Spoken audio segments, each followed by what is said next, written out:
Break के बाद आप सभी का स्वागत है। बुलेटिन की शुरुआत करते हैं 100 खबरें फटाफट के साथ। 5 राज्यों में होने वाले विधानसभा चुनावों की तारीख को तय करने के लिए केंद्रीय चुनाव आयोग की आज दिल्ली में अहम बैठक होगी। आपको बता दें कि चुनाव आयोग की ये बैठक सुबह 11:30 बजे से होगी। गौरतलब है कि पश्चिम बंगाल, तमिलनाडु, असम, केरल और पुडुचेरी की विधानसभाओं का कार्यकाल इस साल मई और जून में अलग अलग समय पर समाप्त हो रहा है। ऐसे में मेन जगहों पर कांग्रेस के पूर्व अध्यक्ष राहुल गांधी के दक्षिण भारत वाले बयान पर राजनीतिक संग्राम छिड़ चुका है। दरअसल केंद्रीय मंत्री स्मृति ईरानी ने राहुल के इस बयान पर उन्हें एहसान फरामोश कहा और कई दिग्गज बीजेपी नेताओं ने भी राहुल गांधी के बयान को उत्तर भारतीयों के खिलाफ बताया। मध्य प्रदेश के सीएम शिवराज सिंह चौहान ने भी कांग्रेस के पूर्व अध्यक्ष राहुल गांधी के केरल में दिए गए बड़े बयान पर हमला किया। शिवराज सिंह चौहान ने कहा कि राहुल गांधी ने उत्तर भारत को कांग्रेस मुक्त कर दिया, अब दक्षिण को चला रहे हैं। गौरतलब है कि केरल में एक रैली संबोधित करते हुए राहुल गांधी ने कहा था कि मैं 15 साल तक उत्तर से सांसद था, मुझे एक अलग तरह की राजनीति की आदत हो गई थी। ऐसे में केरल आना मेरे लिए एक अलग अनुभव की बात है। कृषि कानून के खिलाफ किसानों का आंदोलन 91वें दिन भी जारी है। किसानों की मांगे सरकार तीनों कृषि कानूनों को रद्द करे और एमएसपी पर कानून बनाए। कृषि कानूनों के विरोध में आज किसान दमन विरोधी दिवस मनाएंगे, जो दिल्ली में लगती सीमाओं पर भी मनाया जाएगा। कृषि कानूनों के खिलाफ आज उत्तर प्रदेश के बाराबंकी में किसानों की महापंचायत होगी। महापंचायत में बीकेयू के राष्ट्रीय अध्यक्ष राकेश टिकैत और नरेश टिकैत समेत कई किसान नेता भी शामिल होंगे। राजस्थान के सीकर में किसान महापंचायत को संबोधित करते हुए किसान नेता राकेश टिकैत ने एक बड़ा बयान दिया। टिकैत ने कहा कि अगर केंद्र सरकार ने कृषि कानूनों को वापस नहीं लिया तो इस बार 40 लाख ट्रैक्टरों से संसद का घेराव होगा। राकेश टिकैत ने साथ ही कहा कि किसान इंडिया गेट के आसपास मौजूद पार्कों की जुताई भी करेंगे और बाद में वहीं पर वो फसलें भी पैदा करेंगे। आपको बता दें कि अभी तक उन्होंने संयुक्त किसान मोर्चा के नेताओं ने संसद घेराव करने की तारीख तय नहीं की है। टिकैत ने कहा कि अगर सरकार ने तीनों कृषि कानून वापस नहीं लिए और एमएसपी पर कानून नहीं बनाया तो कई बड़ी कंपनियों के गोदाम को ध्वस्त करने का काम भी देश का किसान ही करेगा। उन्होंने कहा कि इसके लिए संयुक्त किसान मोर्चा जल्द तारीख भी बताएगा। 26 जनवरी को दिल्ली में हुई हिंसा के आरोपी लखा सिधाना ने फेसबुक पर फिर से एक नया वीडियो पोस्ट किया, जिसमें सिधाना ने कहा कि वो आंदोलन जीते बिना वापस नहीं जाएगा। वहीं बठिंडा में मंगलवार की रैली को कामयाबी बताते हुए लखा ने दिल्ली पुलिस और केंद्र सरकार के खिलाफ जवाब देने के लिए भी लोगों को भड़काया। इस दौरान सिधाना ने उल्टा आरोप लगाते हुए कहा कि पुलिस ने उन पर गलत केस किया है। सिधाना ने बठिंडा में हुई किसान रैली की कामयाबी पर कांग्रेस और अकाली दल को सियासत न करने की सलाह दी और दोनों पार्टियों से ज्यादा भीड़ जुटाने का दावा भी किया। गौरतलब है कि मंगलवार को बठिंडा में हुई किसान रैली के दौरान लखा सिधाना मंच पर मौजूद था, बावजूद इसके पुलिस सिधाना को गिरफ्तार नहीं कर पाई। किसान आंदोलन से जुड़े टूल किट मामले में दिल्ली की पटियाला हाउस कोर्ट ने पर्यावरण कार्यकर्ता दिशा रवि की जमानत अर्जी मंजूर कर ली। दिशा रवि को 1 लाख रुपए के निजी मुचलके पर जमानत दी गई। इससे पहले बीते रोज दिशा रवि की कस्टडी पूरी होने के बाद पटियाला हाउस कोर्ट ने उन्हें 1 दिन की न्यायिक हिरासत में भेजा था। आपको बता दें कि दिल्ली पुलिस ने कोर्ट से दिशा रवि की कस्टडी बढ़ाने की भी मांग की थी। आपको बता दें कि टूल किट मामले में दिल्ली पुलिस ने दिशा रवि को 13 फरवरी को गिरफ्तार किया था, जिसके बाद मामले में निकिता जैकब और समेत कई लोगों का नाम भी सामने आया था। प्रधानमंत्री नरेंद्र मोदी कल तमिलनाडु के कोयम्बटूर में एक चुनावी सभा को संबोधित करेंगे, जिसमें करीब 1.5 लाख लोगों के शामिल होने की उम्मीद है। बीजेपी अध्यक्ष नंद कुमार ने बताया कि पीएम मोदी 25 फरवरी को दोपहर 3:30 बजे विमान से कोयम्बटूर पहुंचेंगे और कोडिसिया परिसर में एक समारोह में भी हिस्सा लेंगे।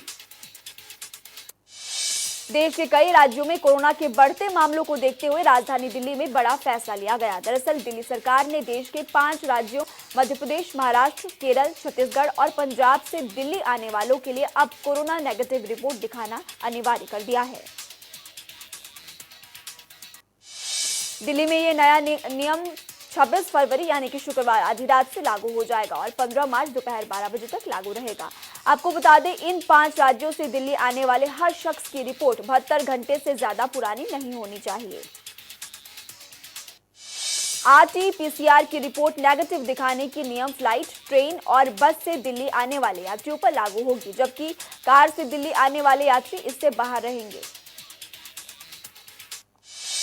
आम आदमी पार्टी को गुजरात के नगर निगम चुनावों में मिली सफलता के बाद आप मुखिया और दिल्ली के मुख्यमंत्री अरविंद केजरीवाल ने एक बड़ा ऐलान किया। केजरीवाल ने कहा कि वो 26 फरवरी को गुजरात का दौरा कर सूरत में रोड शो करेंगे। मतगणना के रुझानों पर केजरीवाल ने कहा कि गुजरात के लोगों ने काम की राजनीति को वोट दिया। उन्होंने कहा कि प्रदेश के लोग भाजपा और कांग्रेस की राजनीति से त्रस्त थे। लोगों को एक विकल्प चाहिए था और आम आदमी पार्टी के रूप में उनको ये विकल्प मिला है। वहीं निगम चुनावों के नतीजों को केजरीवाल ने गुजरात में राजनीति की शुरुआत भी बताया। इसके अलावा केजरीवाल ने ट्वीट कर गुजरात की जनता को बधाई दी। शिवसेना ने बीजेपी पर निशाना साधते हुए अपने मुखपत्र सामने में पुडुचेरी में सरकार गिराने का आरोप लगाया। शिवसेना ने कहा, पुडुचेरी में उपराज्यपाल के पद पर तैनात किरण बेदी ने नारायणसामी सरकार को ठीक से काम करने नहीं दिया। पार्टी के मुखपत्र सामना में लिखे संपादकीय में शिवसेना ने कहा कि बीजेपी ने छोटे राज्य यानी कि पुडुचेरी में भी कांग्रेस से हाथ खींच लिया। और इसके अलावा शिवसेना ने कहा कि बीजेपी अब मार्च अप्रैल के महीने में महाराष्ट्र में ऑपरेशन लोटस की शुरुआत करेगी। पामेला गोस्वामी ड्रग्स केस में बीजेपी नेता राकेश सिंह को गिरफ्तार कर लिया गया है। उन्हें पश्चिम बंगाल के वर्धमान जिले से गिरफ्तार किया गया। वहीं जांच में बाधा डालने के आरोप में राकेश टिकैत के दोनों बेटों को भी हिरासत में लिया गया। गौरतलब है कि 19 फरवरी को बीजेपी की युवा नेता पामेला गोस्वामी को कोकीन रखने के आरोप में गिरफ्तार किया गया था। इस गिरफ्तारी के बाद पामेला गोस्वामी ने बीजेपी के ही राष्ट्रीय नेता राकेश सिंह पर उन्हें फंसाने का आरोप लगाया था। पश्चिम मिदनापुर के मकमरपुर क्षेत्र में फायरिंग और बम ब्लास्ट की घटना से दहशत फैल गई। इस घटना में एक टीएमसी कार्यकर्ता की मौत हो गई, जबकि 3 अन्य घायल हो गए। वहीं घायलों को उपचार के लिए अस्पताल में भर्ती करवाया गया।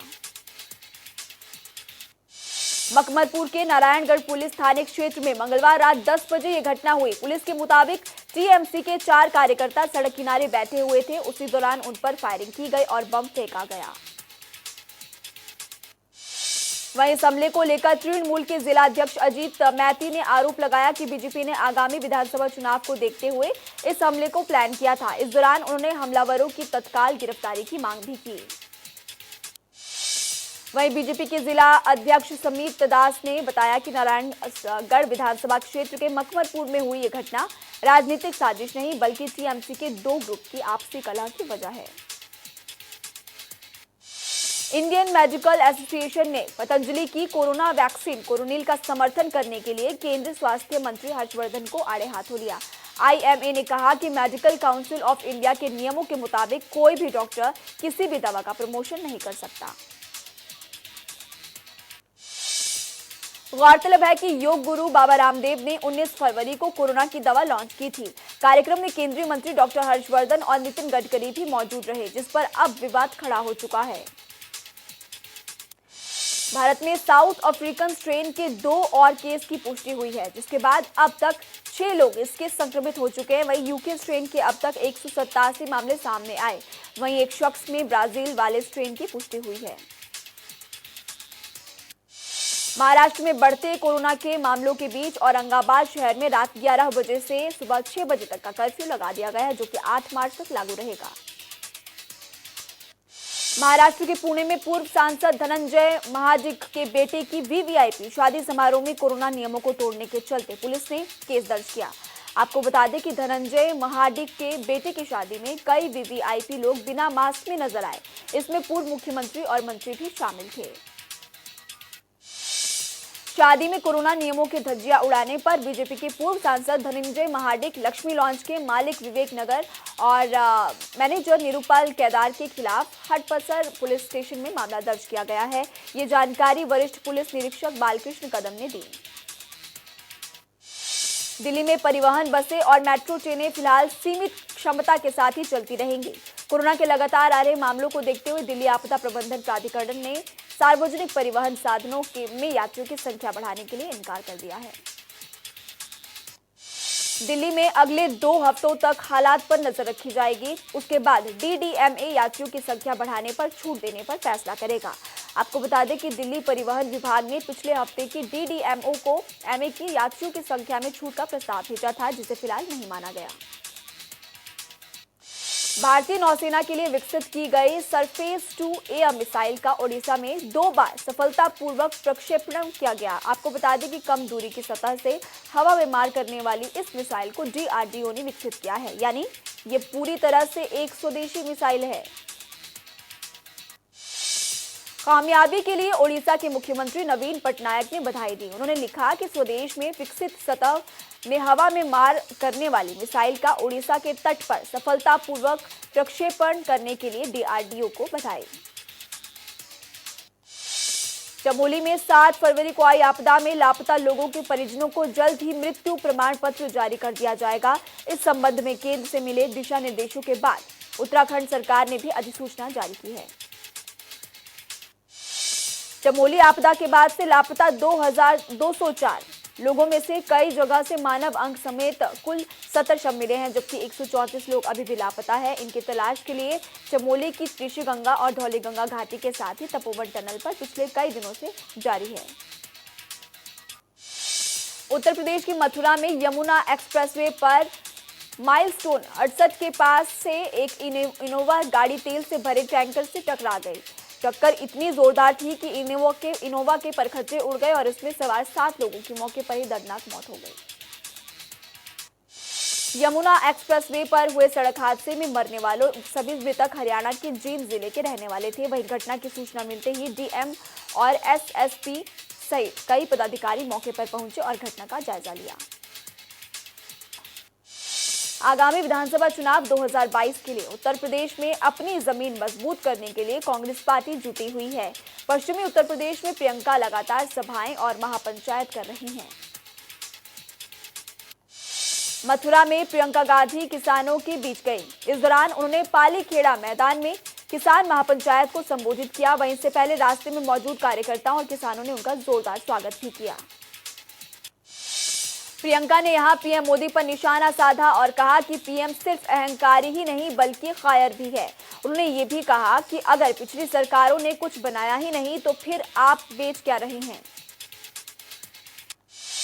प्रियंका गांधी बोली कि आपकी सरकार ने सिर्फ नोटबंदी और जीएसटी बनाया है, जिससे जनता परेशान है। प्रियंका ने ऐलान किया, जब तक तीनों कृषि कानून वापस नहीं होंगे तब तक किसानों की लड़ाई जारी रहेगी। हमारी सरकार आते ही इन कानूनों को रद्द किया जाएगा। समाजवादी पार्टी के राष्ट्रीय अध्यक्ष और पूर्व मुख्यमंत्री अखिलेश यादव ने कार्यकर्ताओं को संबोधित करते हुए कहा, निषादों की नाव तोड़ी गई, उन्हें मारा पीटा गया और रोजी रोटी छीन ली गई। उन्होंने कहा कि बीजेपी झूठ फैलाकर समाज को बांटने का काम कर रही है। अखिलेश यादव ने कहा कि सपा नफरत की दीवार तोड़ेगी और समाज के सभी वर्गों को साथ लेकर चलेगी। वहीं बसपा नेता लालजी प्रसाद निर्मल ने अखिलेश यादव के बयान पर पलटवार करते हुए कहा कि अखिलेश यादव को समाजवाद से कोई मतलब नहीं, उनको समाजवाद की परिभाषा का अर्थ नहीं पता है। उत्तर प्रदेश में महंगाई को लेकर समाजवादी पार्टी के अध्यक्ष अखिलेश यादव ने सरकार पर तंज कसा और कहा, आमदनी घट रही है, तनख्वाह कट रही है। वहीं मायावती ने भी पेट्रोल के बढ़ते दामों पर अपनी प्रतिक्रिया देते हुए सरकार को घेरा। रामपुर जेल में कैद शबनम को फांसी कब होगी, अभी इस पर फैसला नहीं हो सका है।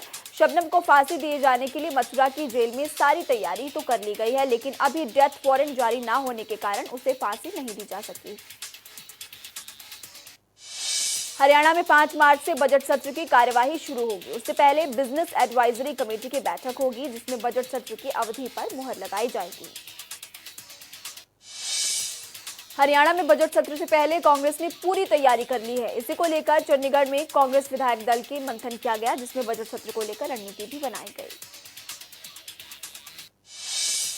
कांग्रेस विधायक दल की बैठक के बाद भूपेंद्र सिंह हुड्डा का उन्होंने बयान दिया। उन्होंने कहा कि बजट सत्र में सरकार को घेरने की रणनीति तैयार है। बजट सत्र में अविश्वास प्रस्ताव लाया जाएगा।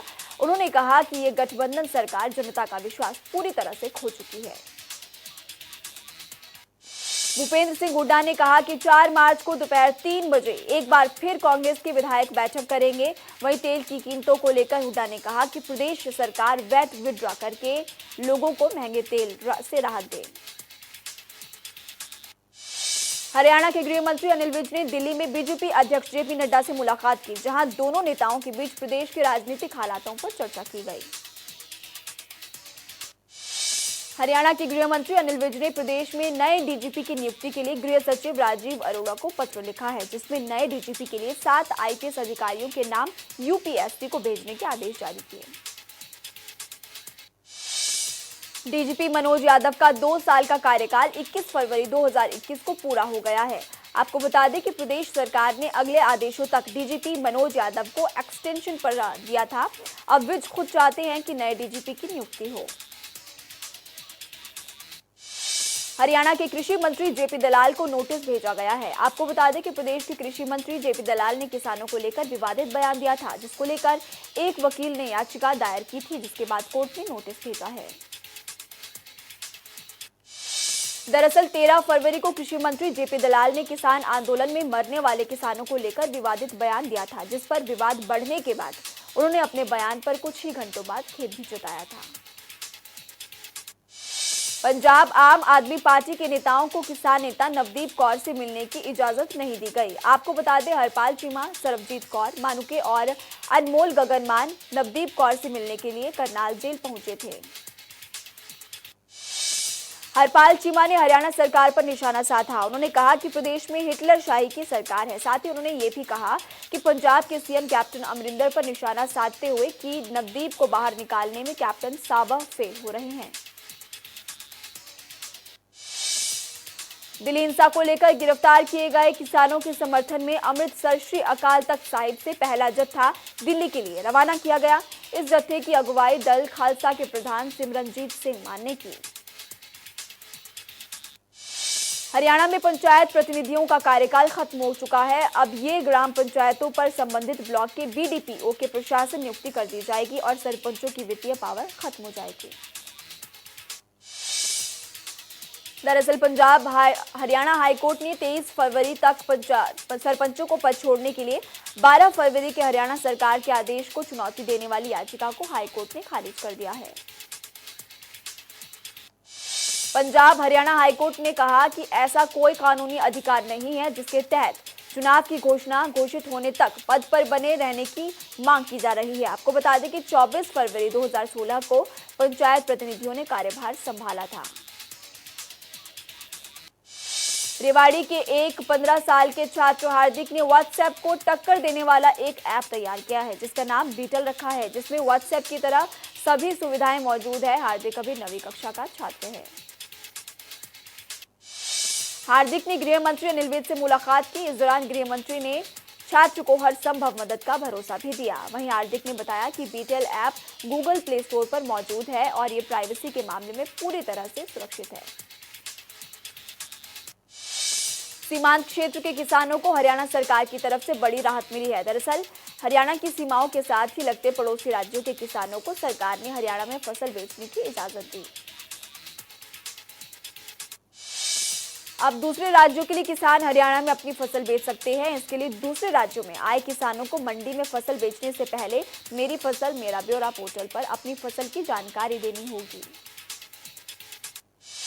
मार्केट कमेटी के अधिकारी ने मनोज कुमार से कहा कि यूपी में के सहारनपुर ने किसानों ने जो मेरी फसल मेरा ब्यौरा के तहत पंजीकरण किए हैं, वो सभी सीजन में गेहूं की फसल का दौर अनाज मंडी में बेच सकते हैं। फरीदाबाद में मेयर और एसडीओ के बीच बहस हो गई। दरअसल मेयर सुमन बाला शौचालय की साफ सफाई की व्यवस्था का जायजा लेने पहुंची थी। इसी दौरान टॉयलेट में गंदगी को लेकर उन्होंने सवाल उठाए, जिसके बाद दोनों के बीच बहस हुई। एसडीओ से बहस होने पर मेयर सुमन बाला ने एसडीओ पर बदसलूकी करने का आरोप लगाया है। साथ ही कहा, बेशक शौचालय की रोजाना सफाई होती होगी, लेकिन हालात देखकर पता चलता है कि पैसे बर्बाद किए जा रहे हैं। सोनीपत के सरकारी नागरिक अस्पताल को अब ऑक्सीजन बाहर से नहीं खरीदनी पड़ेगी। दरअसल अब ये ऑक्सीजन का प्लांट शुरू होने जा रहा है, जिससे अस्पताल को प्रति महीने लाखों रुपए का फायदा होगा। सोनीपत नागरिक अस्पताल में फिलहाल 200 बेड है, जहां पर सभी बेड पर ऑक्सीजन सप्लाई करने में अस्पताल प्रशासन को 2 लाख प्रति माह खर्च करना पड़ता है। आपको बता दें कि अस्पताल में 25 फरवरी तक ऑक्सीजन की सुविधा मिल जाएगी। महेंद्रगढ़ के जिला स्तरीय खेल परिसर में बॉक्सिंग रिंग का उद्घाटन उपायुक्त अजय कुमार ने किया। इस दौरान उपायुक्त ने खिलाड़ियों को संबोधित करते हुए कहा कि खिलाड़ियों को ये सुविधा की मुहैया करवाई जाए। हरियाणा साहित्य अकादमी की ओर से सोनीपत के 4 साहित्यकारों को अलग अलग पुरस्कार के लिए चयनित किया गया है, जिनमें से डॉक्टर कमलेश मालिक, डॉक्टर संतराम देशवाल, डॉक्टर अशोक बत्रा और डॉक्टर ज्योति का नाम शामिल है। गुरुग्राम में अवैध खनन माफिया सरकार को राजस्व का चूना लगाने के लिए अब व्हाट्सएप का सहारा ले रहे हैं। दरअसल 82 से 85 ट्रांसपोर्टर व्हाट्सएप ग्रुप से आरटीए के वाहनों की लाइव लोकेशन भेजकर गुरफधंधा कर रहे हैं। व्हाट्सएप ग्रुप के जरिए खनन माफिया आरटीए के वाहनों पर नजर रखते हैं और फिर इस ग्रुप में आरटीए के वाहनों की लाइव लोकेशन डालते रहते हैं, जिससे आरटीए की सूचना मिलते ही खनन माफिया अपना रास्ता बदल लेते हैं। सोनीपत में कोरोना काल के बाद रेलवे मुनाफा कमाने के लिए लोकल ट्रेनें चलाकर उसे एक्सप्रेस ट्रेन का नाम दिया गया है। यात्रियों का आरोप है कि अब रेलवे एक्सप्रेस ट्रेन का नाम देकर डबल किराया वसूल रहा है। यात्रियों का कहना है कि किराया बढ़ाने के लिए लोकल ट्रेन को एक्सप्रेस ट्रेन का नाम दिया गया है, मगर ये ट्रेन हर स्टेशन पर रुकती है। वहीं किराया पहले 10 रुपए था, अब 30 रुपए कर दिया गया है। फरीदाबाद में सीएम फ्लाइंग की टीम ने बिजली चोर का खुलासा किया। दरअसल सीएम फ्लाइंग की टीम ने आटा चक्कियों पर छापेमारी की। इस दौरान कई आटा चक्कियों के मालिक बिजली चोरी करते हुए पाए गए। साडौरा में अतिक्रमण की शिकायत मिलने पर प्रशासन सख्त कदम उठा रहा है। पुलिस ने साडौरा में बस स्टैंड के पास बाजार से अतिक्रमण को हटवाया। इस दौरान पुलिस ने दोबारा अतिक्रमण करने वालों पर सख्त कार्रवाई की चेतावनी भी दी।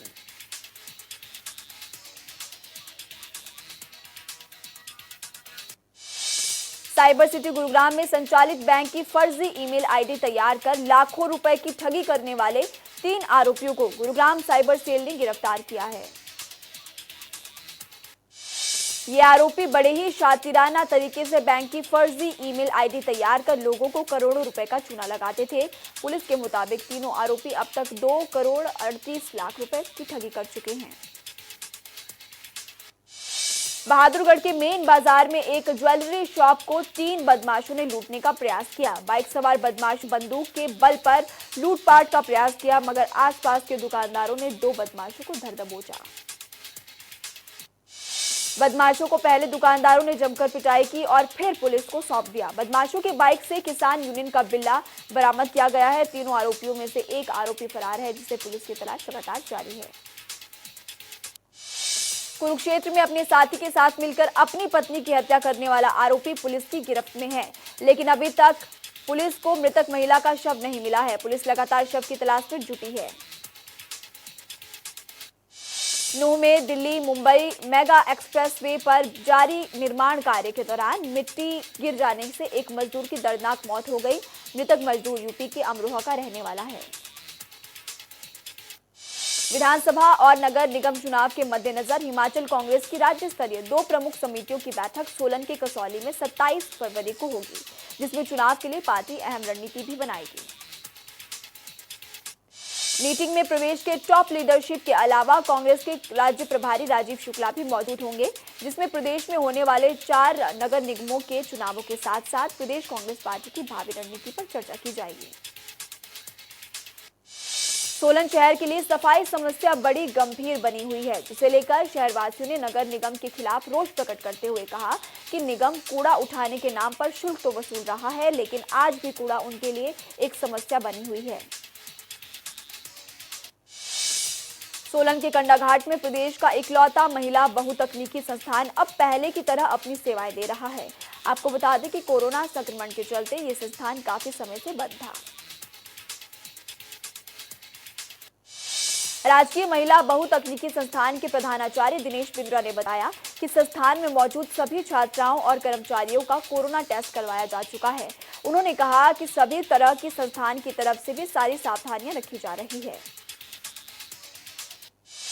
विश्व भर में कोरोना के कुल मामले 11 करोड़ 25 लाख से ज्यादा हो चुके हैं, जिनमें से 24,95,000 से ज्यादा लोगों की मौत, तो वहीं 8 करोड़ 80 लाख से ज्यादा लोग ठीक हो चुके हैं।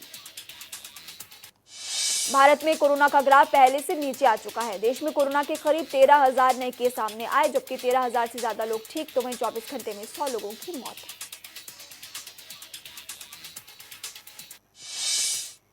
इस बुलेटिन में अभी के लिए फिलहाल इतने। वक्त हो चला एक छोटे से ब्रेक का, कहीं मत जाइएगा, देखते रहिए जनता टीवी, क्योंकि जनता टीवी आपकी ताकत।